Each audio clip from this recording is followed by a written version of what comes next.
Hello, everyone. Welcome back to the podcast where we dive deep into the fascinating realms of psychology and human behavior. Today, we're shining a spotlight on a theory that can fundamentally change how we understand social interactions and performance, the drive theory, proposed by Robert Zajonc back in 1965. Now, I don't know about you, but whenever I hear drive theory, it conjures up images of adrenaline-fueled races and high-stakes competition. But let's unpack this together, shall we? So what exactly is drive theory? In essence, it posits that the presence of others can enhance our performance on simple or well-learned tasks while hindering our performance on complex or new tasks. Isn't that intriguing? Just think about it. When you're in a room full of your peers and you're asked to do something you've mastered, like giving a presentation or playing a familiar song, chances are you'll shine, right? The excitement, the energy of the audience, it all contributes to driving your performance up. Now let's consider some examples. Picture this. You're at a karaoke night and you're belting out your favorite tune. If you've sung it 100 times before, the crowd's cheers might just elevate your confidence and pitch. But what happens if you're asked to perform a brand new song?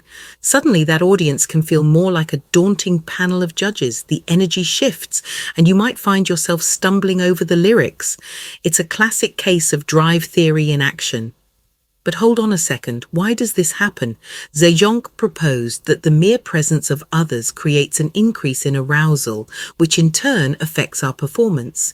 This arousal can either be beneficial or detrimental, depending on the nature of the task. Isn't it fascinating how our minds work? It makes you wonder, how often do we find ourselves thriving in social situations and conversely struggling when the spotlight's on something unfamiliar? Now, let's touch on some statistics. Zajonc conducted several experiments to illustrate his theory, one of the most famous being with cockroaches. Yes, you heard me right, cockroaches.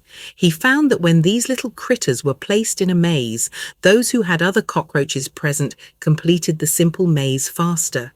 But when faced with a more complex maze, their performance dropped. How wild is that? It's as if even the simplest of creatures can demonstrate this principle of social facilitation. But let's not just take Zajonc's word for it. Numerous studies have reinforced this idea across various contexts, whether it's athletes performing in front of a crowd or students taking exams in a room full of other test takers. The performance-enhancing effect of an audience is something we often take for granted, but it has profound implications.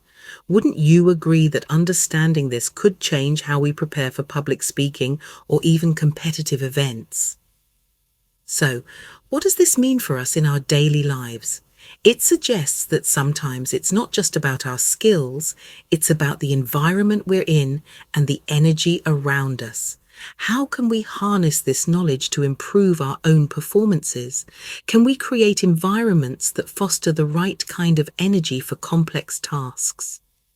In wrapping up, drive theory by Zajonc gives us a compelling lens through which to view our interactions and performances. It encourages us to be mindful of our surroundings and the impact they have on our capabilities. So next time you're gearing up for a big moment, think about the audience. Will they be your cheering squad or your critics? Thank you for joining me today. I hope you found this exploration of drive theory as enlightening as I did. Until next time, keep questioning, keep learning, and remember, the power of presence is real.